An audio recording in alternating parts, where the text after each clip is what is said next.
श्री कृष्णा मित्रों, मैं प्रियंका स्वागत करती हूँ आपका जीवन और आध्यात्म में। मित्रों, क्या आप जानते हैं कि जब युधिष्ठिर जुए में अपना सब कुछ गंवा बैठे थे और अपने भाइयों के साथ वनवास जाना पड़ा था, वहीं पर ऋषि ने उन्हें नल और दमयंती की कथा सुनाई थी।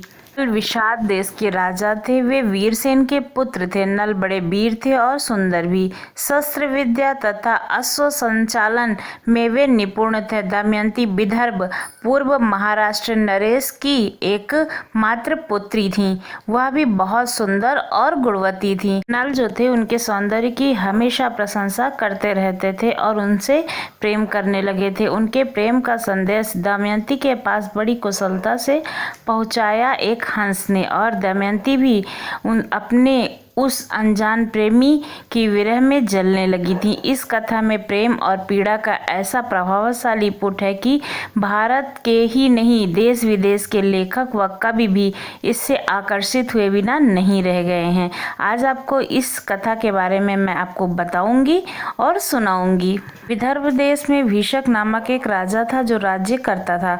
उनकी पुत्री थी, उनका नाम था दमयंती। दमयंती लक्ष्मी के समान रूप थी। उन्हीं दिनों निषाद देश में वीरसेन के पुत्र नल राज्य करते थे। वे बड़े ही गुणवान, सत्यवादी तथा ब्राह्मण भक्त थे। निषाद देश में जो लोग विदर्भ देश में आते थे वे महाराज नल के गुणों की प्रशंसा करते थे।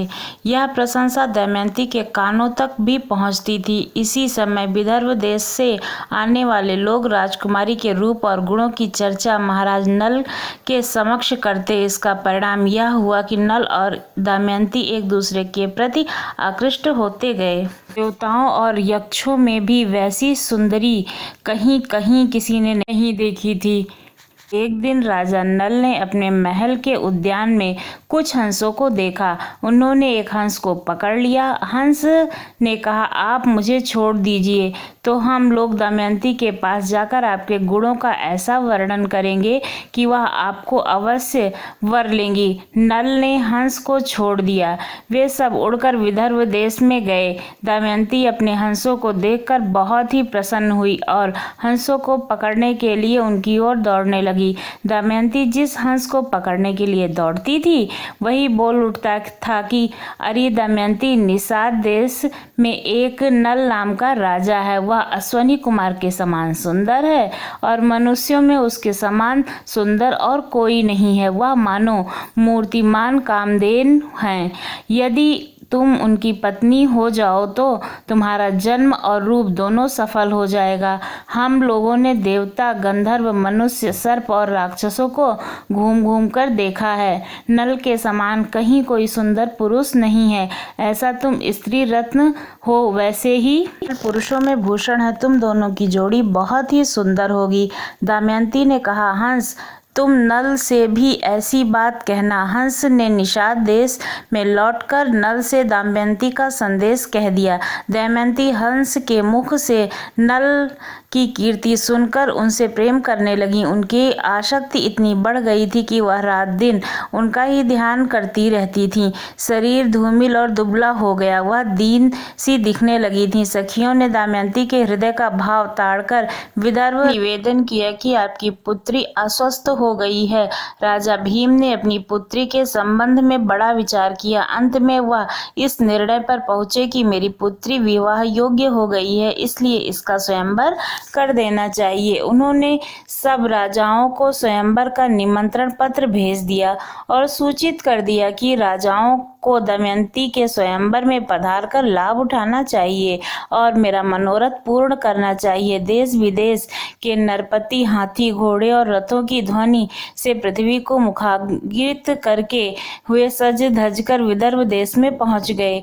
भीम ने सबके स्वागत सत्कार की समुचित व्यवस्था की थी। देवर्षि नारद और पर्वत के द्वारा देवताओं को भी दमयंती के स्वयंवर का समाचार मिल गया। इंद्र आदि सभी लोकपाल भी अपनी मंडली और वाहनों सहित विदर्भ देश के लिए रवाना हुए। राजा नल का चित्त पहले से ही दमयंती पर आसक्त हो चुका था। उन्होंने भी दमयंती के स्वयंवर में सम्मिलित होने के लिए विदर्भ देश की यात्रा की। देवताओं ने स्वर्ग से उतरते समय देख लिया कि कामदेव के समान सुंदर नल दमयंती के स्वयंवर के लिए जा रहे हैं। नल की सूर्य के समान क्रांति और लोकाकीर्ति रूप संपत्ति से देवता भी चकित हो गए। उन्होंने पहचान लिया कि वे नल हैं। उन्होंने अपने विमानों को आकाश में खड़ा कर दिया और नीचे उतरकर नल से कहा, राजेंद्र नल, आप बड़े सत्यव्रती हैं। आप हम लोगों की सहायता करने के लिए दूत बन जाइए। नल ने प्रतिज्ञा कर ली थी और कहा कि करूँगा। फिर पूछा कि आप लोग कौन हैं और मुझे दूत बनाकर कौन सा काम लेना चाहते हैं। इंद्र ने कहा, हम लोग देवता हैं।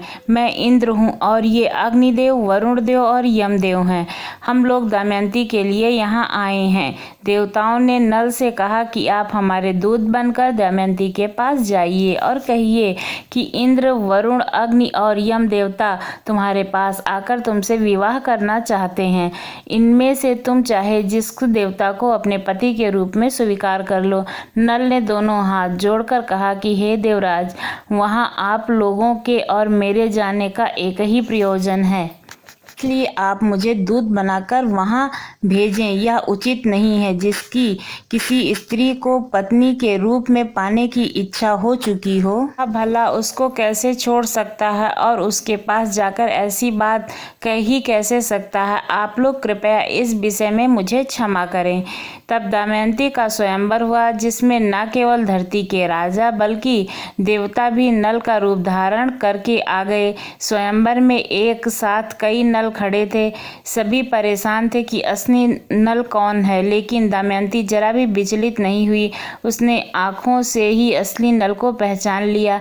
सारे देवता ने भी उसका अभिवादन किया। इस तरह आंखों में झलकते भावों से ही दमयंती ने असली नल को पहचान कर अपना जीवन साथी चुन लिया। नल दमयंती को देवताओं का आशीर्वाद प्राप्त हुआ और दमयंती निषाद नरेश राजा नल की महारानी बनी।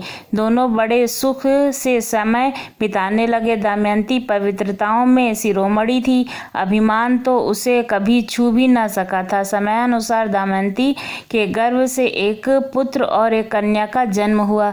दोनों बच्चे माता पिता के अनुरूप ही सुंदर और गुणवान और संपन्न थे। समय सदा एक सा ही नहीं रहता। सुख दुख का चक्र निरंतर चलता ही रहता है।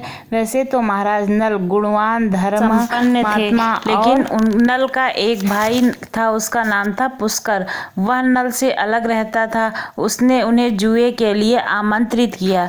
खेल आरंभ हुआ। भाग्य प्रतिकूल था। नल हारने लगे। सोना, चांदी, रथ, राजपाट सब कुछ हाथ से निकल गया।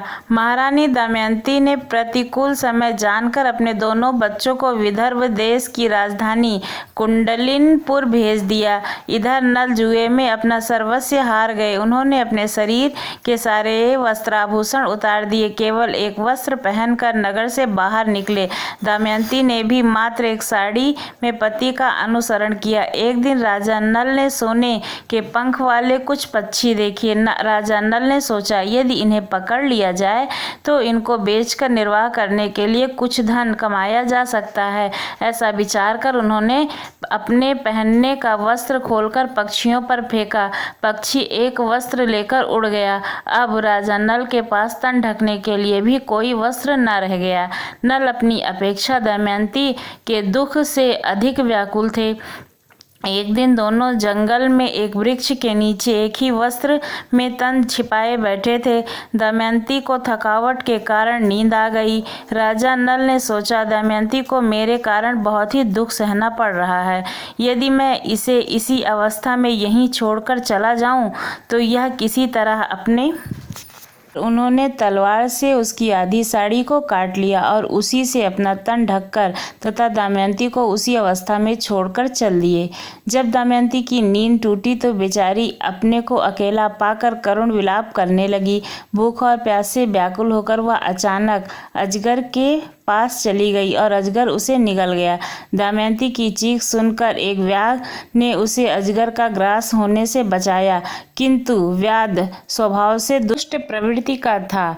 उसने दमयंती को अपना शिकार बनाना चाहा। दमयंती उसे श्राप देते हुए बोली, यदि किसी अन्य पुरुष का चिंतन न किया हो तो इस पापी व्याध का जीवन अभी अंत हो जाए।